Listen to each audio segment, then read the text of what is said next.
So one of the things that you can do in Claude is use it to generate out SQL queries as well.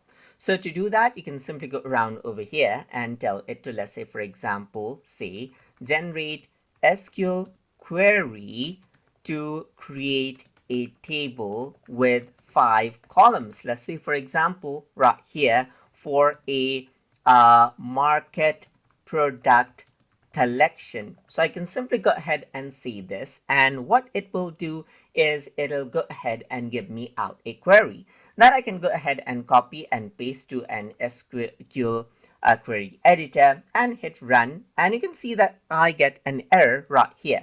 If I get an error, I can simply go ahead and copy and paste it out right here just like this, and once you do that, it says you're using SQLite. It detected the version right here and gave me a new code. So I can simply go ahead and copy and then paste this out right here and run. And you can see like this is what you have now. You got a marketplace product right here with proper table. So now what you can actually do is you can create further SQL queries. So let's say, for example, I want to add 5 dummy data to this table.